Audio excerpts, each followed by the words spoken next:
Friends, myself Manish Joshi, welcome all of you on my YouTube channel. In this video, we'll discuss class 10th chemistry, and in class 10th, we'll discuss about the chapter number 2nd, acid, base and salt. And in the chapter acid, base and salt, our topic is general introduction of acid and base. We can say physical properties of acid and base. इस video के अंदर हम लोग अम्ल और क्षार के भौतिक गुणधर्मों के बारे में चर्चा करेंगे. नाउ एसिड कि एसिड क्या होता है.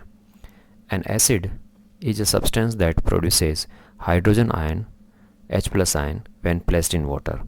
एसिड जो होते हैं वो पदार्थ होते हैं जिनको जब वाटर के अंदर मिक्स किया जाता है तो वो H+ आयन रिलीज करते हैं. व्हेन एसिड और ionic compounds are dissolve in water, जब एसिड या आयनिक यौगिकों को पानी के अंदर डिसॉल्व किया जाता है, the ion split apart from each other, तो आयन एक दूसरे से दूर हो जाते हैं. That process is known as dissociation. उस प्रोसेस को डीएसोसिएशन कहते हैं. Example HCl, H+ and Cl- ion. It will release ClH+ and H+. आप समझ सकते हैं कि हाइड्रोक्लोरिक एसिड का फॉर्मूला HCl होता है, और जब इसको हम पानी के अंदर मिक्स करते हैं तो H+ और Cl- देता है. तो क्योंकि हाइड्रोक्लोरिक एसिड वाटर के अंदर H+ आयन देता है, इसलिए ये एसिड है. Now more properties of acid. Acids are sour in test. अम्ल जो होते हैं जब हम उनको चखते हैं तो खट्टे होते हैं. एग्जाम्पल आपके सामने है लेमन. नींबू जो है वो खट्टा होता है. क्यों? क्योंकि उसके अंदर एसिड होता है. React with many metals to form hydrogen gas. बहुत सारे मेटल के साथ रिएक्ट करके हाइड्रोजन गैस बनाते हैं. ओके, अभी मेटल्स क्या होते हैं. 9th क्लास के अंदर हमने पढ़ा था metals are those elements which are malleable, ductile, sonorous and having lustrous surface. कहने का मतलब ये है कि वो सभी तत्व जिनकी सरफेस शाइनिंग होती है, जिनसे हम लोग पतले वायर बना सकते हैं, जिनको पीट करके पतली चादर में कन्वर्ट किया जा सकता है, और जिनको हम किसी ऑब्जेक्ट से स्ट्राइक करते हैं तो साउंड प्रोड्यूस करते हैं, जिसको सोनरस नेचर कहते हैं. ये सारी प्रॉपर्टी होती है मेटल्स की. आर कोरोसिव होते हैं, मतलब किसी भी सरफेस के ऊपर जब लगेंगे तो वहाँ उनके साथ रिएक्ट कर जाते हैं, उसको डिकम्पोज करते हैं. Have a chemical formula that begin with H, और उनका जो केमिकल फार्मूला है वो H से स्टार्ट होता है, just like HCl. Here, to explain the second point, react with many metals to form hydrogen gas, that is zinc metal plus hydrochloric acid. What will the product? Zn plus HCl convert into H2 plus ZnCl2. ये chemical equation है जो हम लोगों ने first chapter के अंदर पढ़ा था. ओके, इस एरो साइन के लेफ्ट हैंड साइड पर जो सब्सटेंस होते हैं उनको रिएक्टेंट कहते हैं. राइट हैंड साइड की तरफ जो सब्सटेंस होते हैं उनको प्रोडक्ट कहते हैं.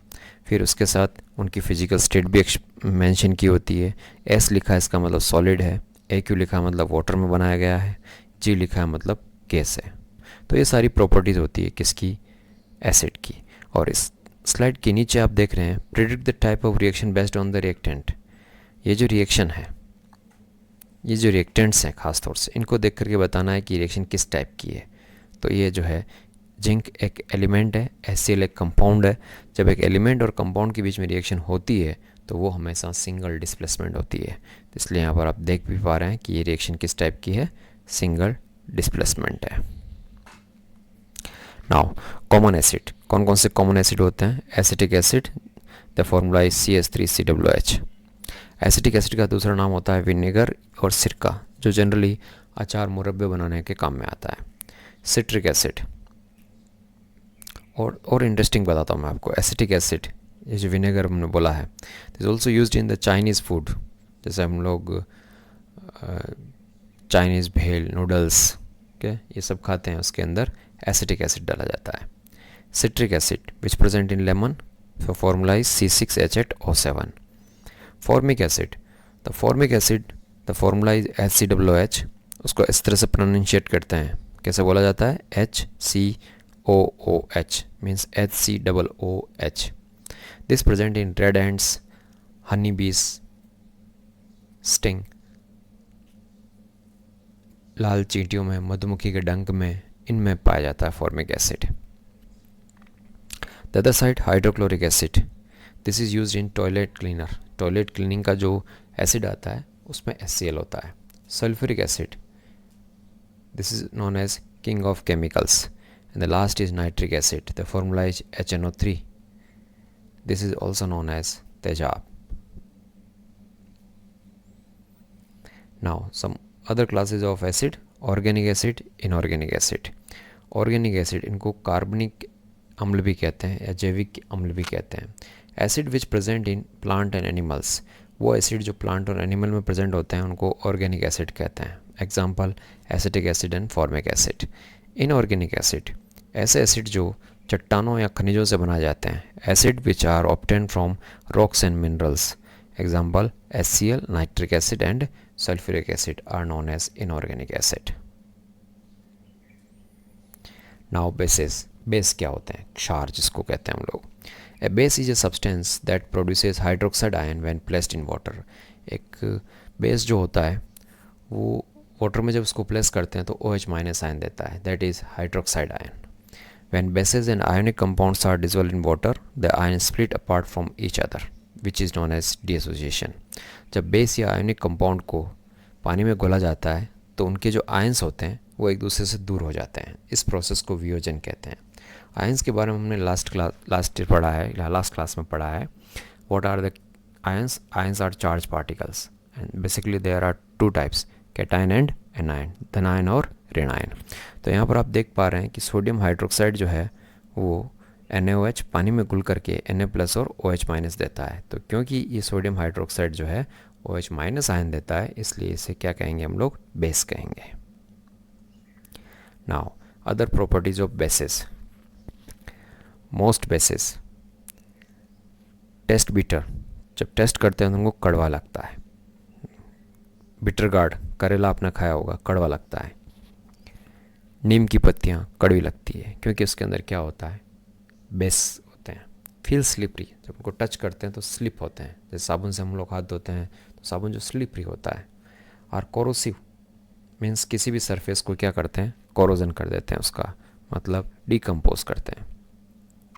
Last, have a chemical formula that ends with OH, और इनका जो केमिकल फार्मूला होता है उसके लास्ट में OH आता है। ठीक है, तो ये कुछ जनरल प्रॉपर्टीज है किसकी? बेसिस की। नाउ कॉमन बेसिस, कौन कौन से ऐसे हैं जो कॉमन बेस होते हैं? Ammonia, cleaners and fertilisers. Ammonia जो होता है वो NH3 होता है लेकिन उसका नेचर बेसिक होता है। अमोनिया गैस जो होती है उसको वाटर में डिसॉल्व कर देते हैं जिससे अमोनियम हाइड्रोक्साइड बनता है। वो अमोनियम हाइड्रोक्साइड क्लीनिंग और फर्टिलाइजर में काम आता है। सोडियम हाइड्रोक्साइड, जिसको हम लोग कास्टिक सोडा कहते हैं, used in soap and drain cleaners, साबुन और ड्रेन नलियों वगैरह को साफ करने में काम आता है। मैग्नीशियम हाइड्रोक्साइड, मैग्नीशियम हाइड्रोक्साइड का फॉर्मूला होता है MgOH2 an ingredient found in antacid. Antacids होते हैं। अब ये एंटासिड क्या होते हैं इसी चैप्टर में हम लोग पढ़ने वाले हैं। उससे पहले मैं थोड़ा समझा देता हूँ। Sometimes we suffer from acidity problem, बहुत सी बार एसिडिटी की प्रॉब्लम हो जाती है। अपने घर पे भी अपने पेरेंट्स को आपने कहते हुए सुना होगा कि एसिडिटी हो गई। और जब एसिडिटी हो जाती है तो उसको उसके इफेक्ट उसकी वजह से क्या होता है? स्टमक में पेन होने लगता है, इरिटेशन होने लगता है, ठीक है, वॉमिटिंग होने लगती है। तो उसको दूर करने के लिए क्या करते हैं? कुछ सब्सटेंसेस पिलाए जाते हैं, जस्ट लाइक इनो, कोल्ड ड्रिंक्स। क्या? तो ये जो सब्सटेंस जो एसिडिटी को दूर करते हैं इनको एंटासिड कहते हैं। तो मैग्नीशियम हाइड्रोक्साइड जो है वो भी एक एंटासिड का रोल प्ले करता है। और इसका एक बड़ा इंटरेस्टिंग नाम है मिल्क ऑफ मैग्नीशिया, क्योंकि जब इसका जो सॉल्यूशन होता है वो बिल्कुल मिल्क जैसा लगता है, इसलिए इसको मिल्क ऑफ मैग्नीशिया कहा जाता है। Now this slide will help us to determine a substance is acid or base and this can be done by the help of indicator. कोई भी पदार्थ एसिड है या बेस है उसका पता कैसे लगाया जाता है प्रैक्टिकली? तो उसके लिए पता लगाने के लिए हम लोग कुछ ऐसे सब्सटेंस काम में लेते हैं जो अपना कलर चेंज करते हैं, जिसको हमने प्रीवियस वीडियो में देखा भी था। अगर आपने नहीं देखा है तो आप उस वीडियो को दोबारा देखें तो आपको डिटेल में समझ में आएगा कि इंडिकेटर्स क्या होते हैं। तो इंडिकेटर जो होते हैं उनका एक स्पेसिफिक कलर होता है, और जब उनको किसी एसिड या बेस में ऐड किया जाता है तो अपना कलर चेंज कर देते हैं, और उस कलर चेंज के बेस पर हम पता लगा सकते हैं कि ये एसिड है या बेस है। बहुत सारे एग्जांपल हमने वहाँ देखे थे, उसमें सबसे कॉमन आता है litmus paper.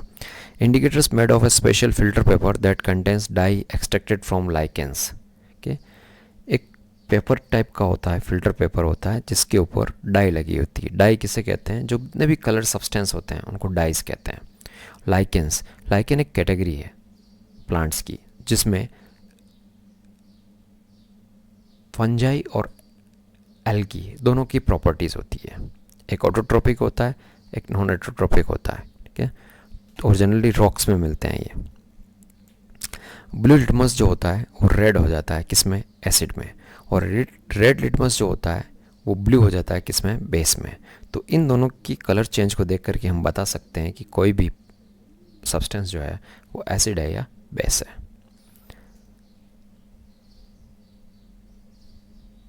Why do you think that it's important to test an unknown substance with both types of litmus paper? क्या आप ऐसा सोचते हैं कि किसी भी अननोन सब्सटेंस को दोनों टाइप के लिटमस पेपर से हमको टेस्ट करना चाहिए? If one type of litmus paper does not change color, that does not guarantee that the other type of litmus paper will change color. इसलिए करना चाहिए क्योंकि ज़रूरी नहीं है कि एक टाइप का लिटमस पेपर अगर कलर चेंज नहीं कर रहा तो दूसरा भी नहीं करेगा। हो सकता है दूसरा चेंज कर ले या दूसरा नहीं भी करे, इसलिए दोनों से उसको चेक किया जाता है। Now strong and weak acid and bases. अब एक और टर्म आती है कि स्ट्रॉन्ग एसिड क्या होते हैं या स्ट्रॉन्ग बेस क्या होते हैं, वीक एसिड क्या होते हैं, वीक बेस क्या होते हैं। When a strong acid base dissolve in water, nearly all the acid और base molecule will dissociate into ion। कहने का मतलब है जितने भी स्ट्रॉन्ग एसिड या बेस होते हैं उनको जब पानी में मिक्स किया जाता है तो अपने सारे आयंस में एक साथ डिसोशिएट हो जाते हैं। जितने आयंस हैं वो सारे के सारे एक बार में दे देता है।